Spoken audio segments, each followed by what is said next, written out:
Welcome to lesson 16, unsteady state, CSTR, and semi-batch reactors.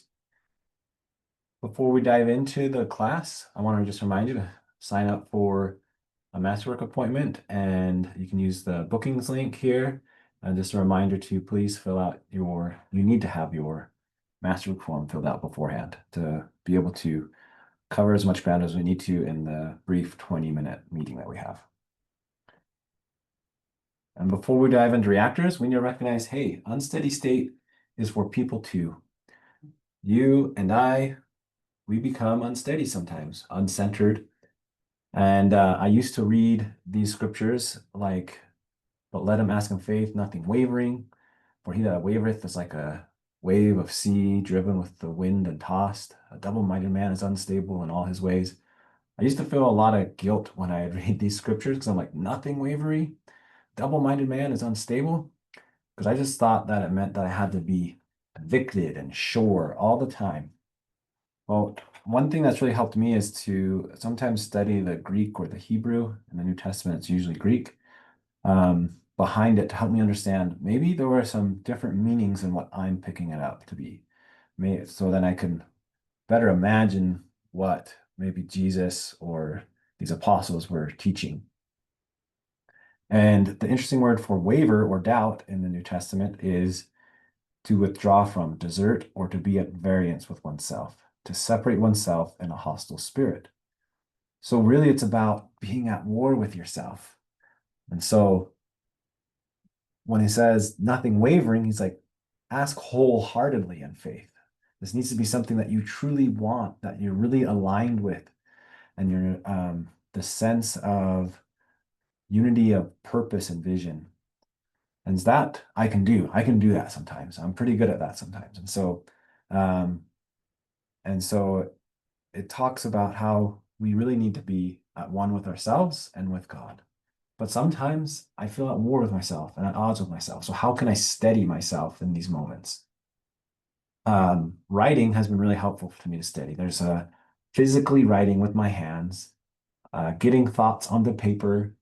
There is a therapeutic and mental process that's really good for me in that. And I've shared some of my poetry, and it really helps me also um, dive in deeper because I can only hold on to so many thoughts at a moment. But when I write out on paper, I can get all the thoughts laid out and really find and discover the beliefs sort of fueling these thoughts and feelings, and then maybe reframe those beliefs into more true principles that resonate more, that help me feel more wholehearted. Reading scriptures, books on psychology, spirituality, emotions, anything to help me be able to reframe, get information to reframe how I talk to myself, how I relate to myself, and how I relate to God.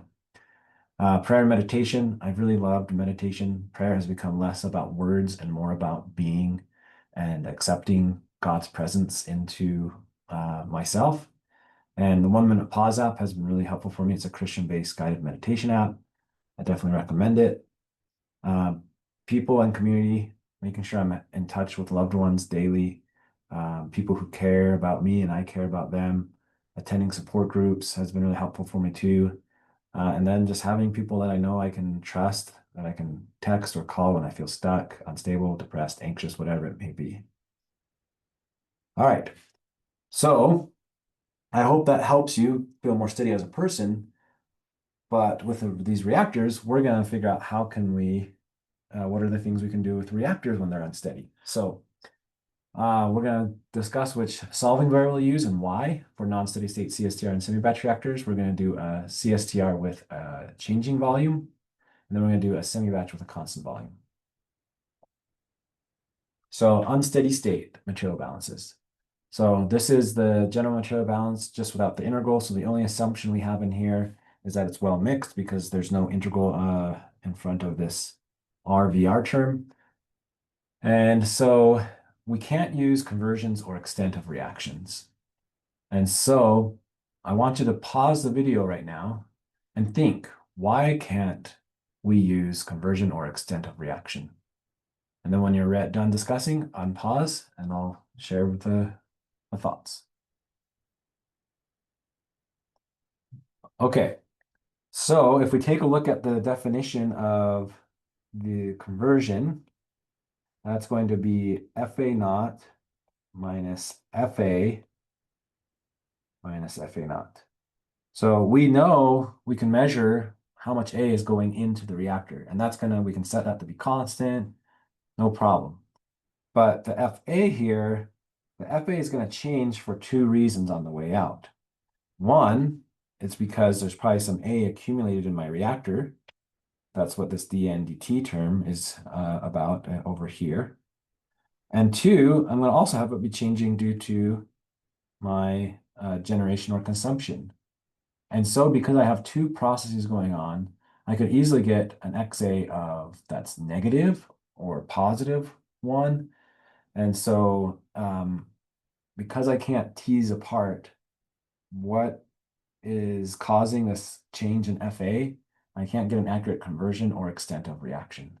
And so accumulation is affecting that FA as well as the reaction rate. So this leaves us F, N, or C to work with. And C is the easiest because my rate of reaction is a function of C, my flow rate we've talked about can be a function of C, and my N can be a function of C. My N cannot be a function of F because N is moles and and then F is a molar flow rate. There's no way I can do that. And then the other way around, I can't make F a function of N. That's not possible. So that leaves only concentrations. And so as just a reminder, our FA can be equal to, sorry, not, need to do concentration here.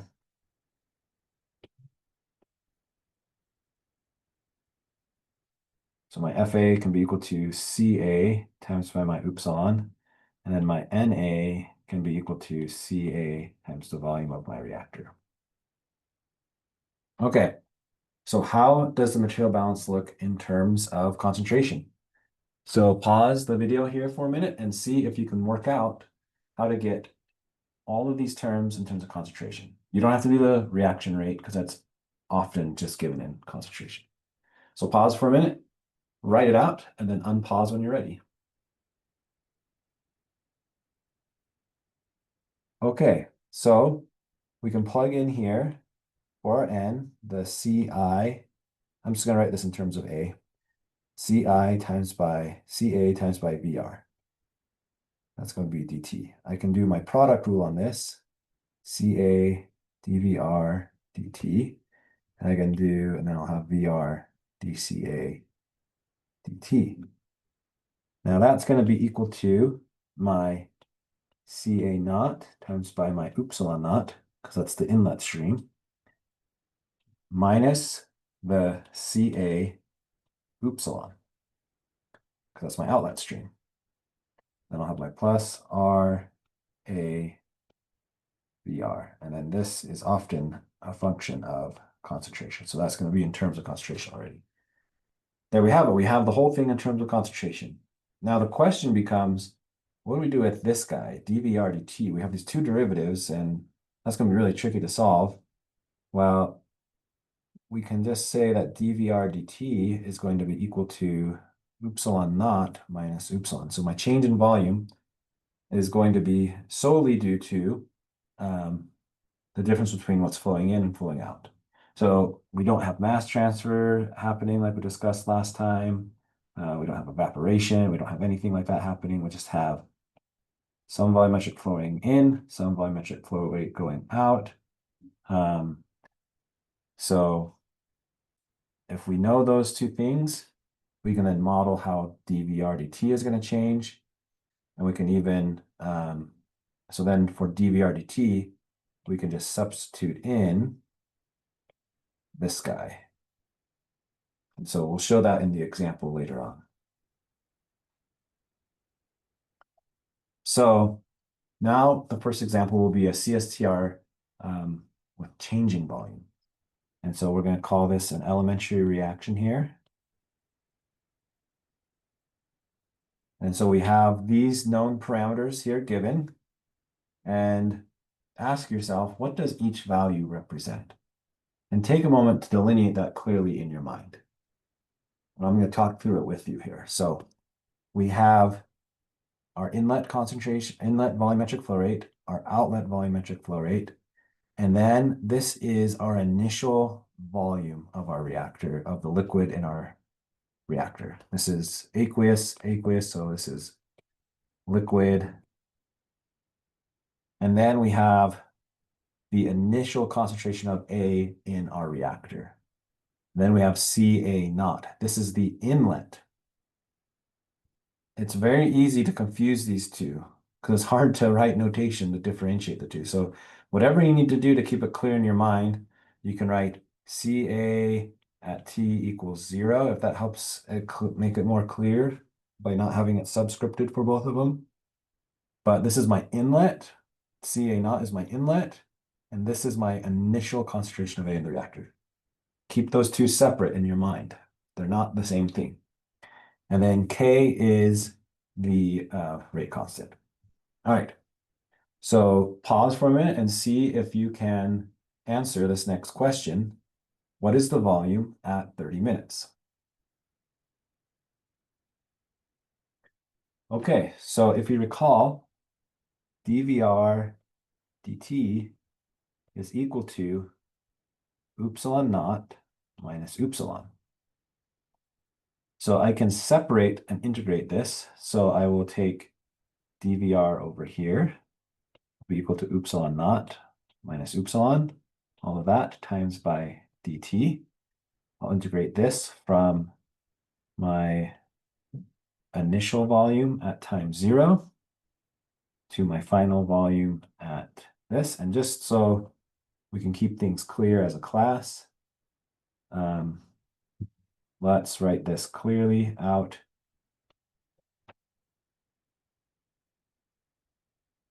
Right here, Vr t equals 0. All right, so we'll do that integration. These are very simple integrations. dVr becomes Vr. We're going to evaluate at Vr t equals 0 and my final volume, or whatever time I'm at. So that'll be equal to my Vr minus Vr t equals 0, which will be equal to my integral on this side from 0 to t. These are constants, so I can take them out because we're dealing with a liquid. So here we go. So we got upsilon naught minus upsilon times by t. I can rearrange this to get Vr is equal to my Vr at time equals 0 plus upsilon naught minus upsilon times by t. So this is a parentheses right there. Okay, so pause for a minute here and think, like, does this make sense? I have some initial volume, and if my inlet volumetric flow rate is greater than my outlet volumetric flow rate, I'm going to have a positive number out in front of this t.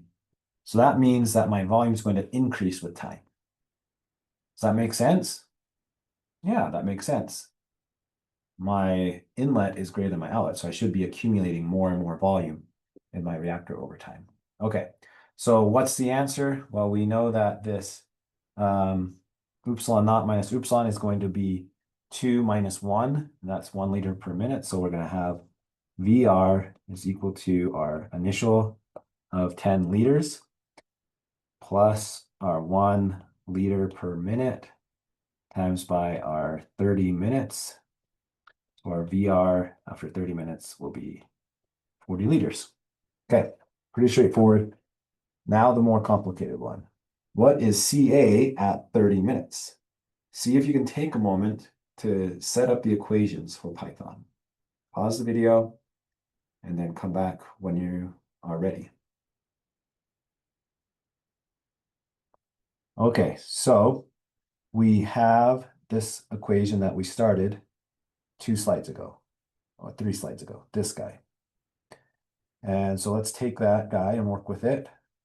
So we're going to have our Ca dVr dt plus our Ca,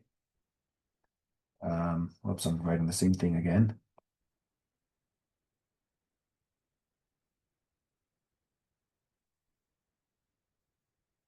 Whoops, I didn't erase what I needed to.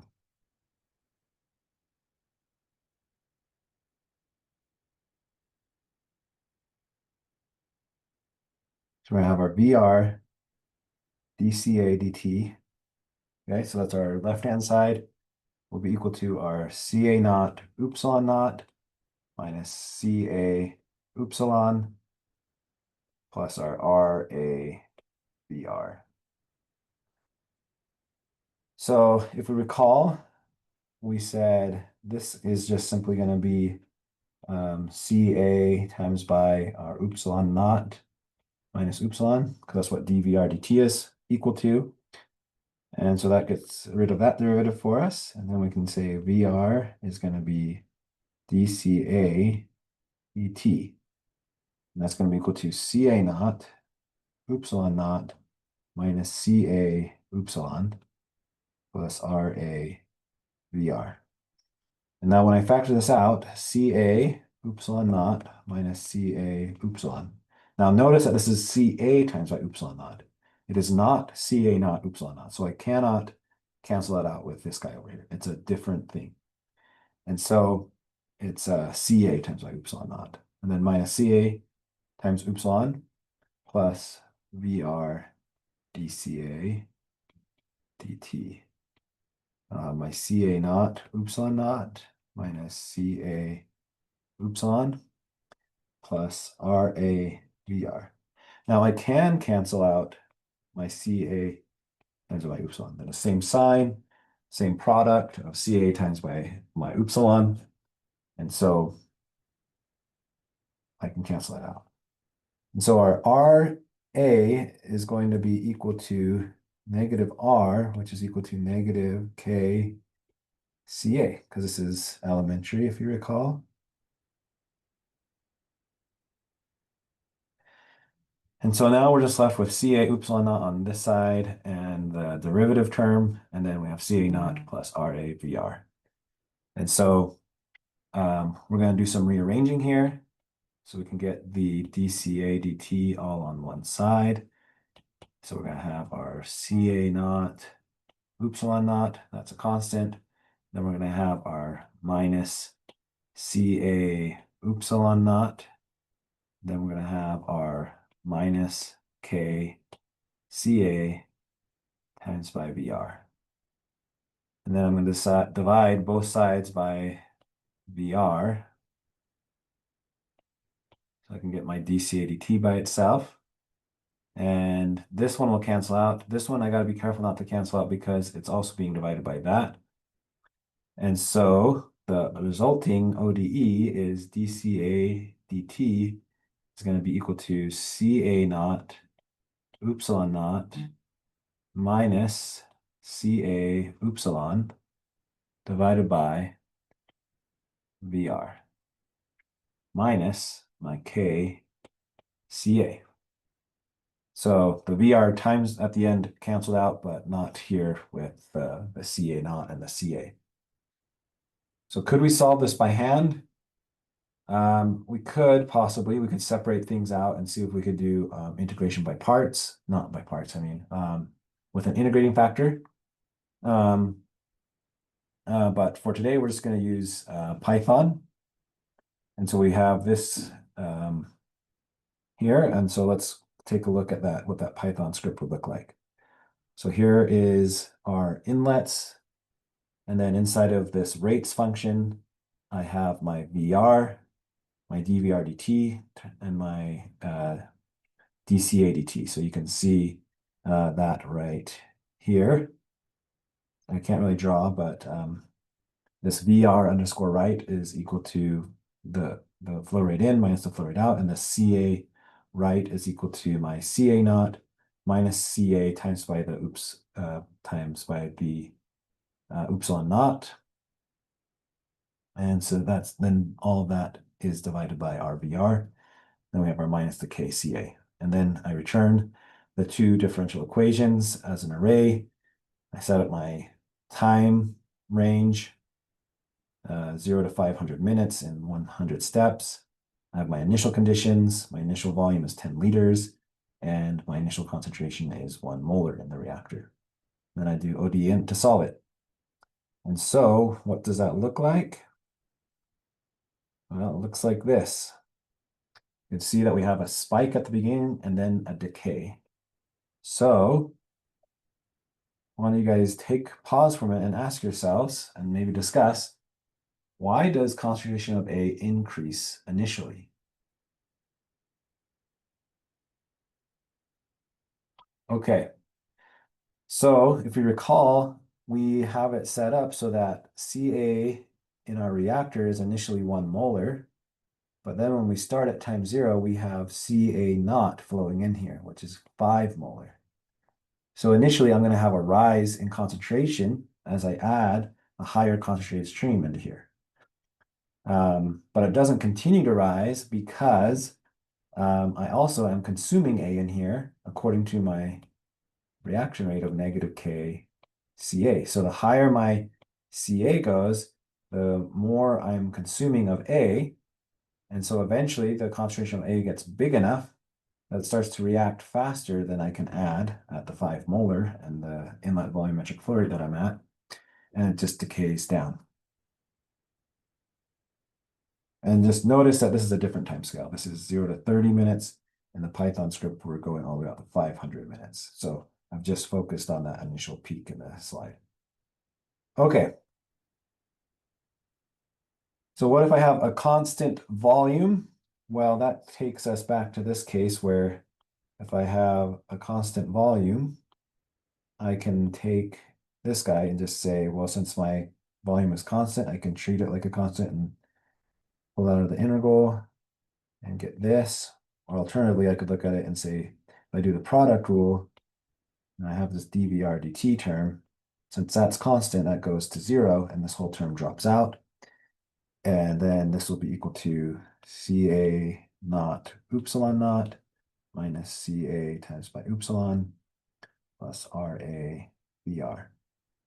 And so then I can just get dCa dt is equal to Ca naught upsilon naught minus Ca upsilon all over Vr. Just I divided the Vr over, and so then that cancels out with the Vr by the Ra. So that's what it ends up looking like. All right, so now we're going to take some time to look at a semi-batch with constant volume. And we're going to learn the benefits of living the word of wisdom by doing this semi-batch problem and treating our body as if it was a semi-batch. So 1 can of beer contains 5% alcohol. If half of the alcohol rapidly enters the blood pool, then the initial concentration is 30 millimolar. The legal limit to drive is 11 millimolar, or about 5%, 0.05% blood alcohol content. In Utah, that's the limit.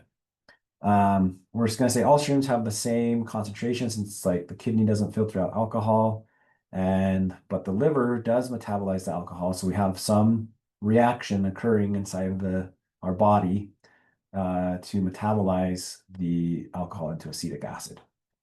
And then we have these rate constants for it. And so we're just going to treat the entire body as a semi-batch reactor. So I'm going to do this. So it's only stream 3 that's leaving our body as urine. And so that's how things are. So it's being consumed and reacted, and it's also some is leaving via urine. And so what does our design equation look like? Well, we have I'm going to start here with it split out. Ca dVr dt with this is the dN dt split out. So this is going to be Vr dCa dt. So just a reminder, this is comes from our dN a dt equation. And so that's going to be equal to our, we don't have an inlet, so our F a naught is 0. We have an outlet in stream 3, so we'll call that FA3. So it's just, this stream's the outlet. We're treating the rest of our body, the blood in our body, as a big semi-batch reactor. And then we're going to have plus RA VR. Okay, so now that we have that sorted out, how do we deal with this dV/dt term? Well, it's going to look a little different for a semi-batch reactor. It's going to be equal to what? Think for a second. Well, we don't have an inlet at all, so that's 0. We do have an outlet, and that's the volumetric flow rate of stream 3. So I'll put a little 3 there to remind me. And that's 1 milliliter per minute. Okay, so I can get this guy in terms of concentration. And we can also get this guy in terms of the volumetric flow rate. So CA will be times by the negative thing here. Oh, that's right. I forgot this is constant volume. So we're just going to say that this is 0. And whatever is leaving our bloodstream, it's being made up by other fluids in our body. Or maybe this is negligible compared to the volume of the blood in our system. And so we will just have this guy here. And only A is really leaving. So the blood of our body stays the same volume, but we just have a little bit of alcohol leaving, and that's tiny compared to the blood. So that's how we're rationalizing that assumption. So we're just gonna get rid of this guy here. And so while that may not be strictly true, it's an assumption we're gonna make to simplify this problem. So we're left with this, and so we're gonna have negative VR dCA dt is equal to negative CA 3 upsilon 3. And we'll just call this CA because if you remember, all streams have the same ethanol concentration. So there's just one big CA in all of these streams. So we'll just call that CA. Get rid of that 3 there. And do CA upsilon 3. So this will be minus our K CA over R. I think we had a CA plus our KC. Yeah, okay. All right, so that's going to be times by our VR. So we're going to divide our VR over, and we'll get dCA dt is equal to our negative CA upsilon 3 over VR.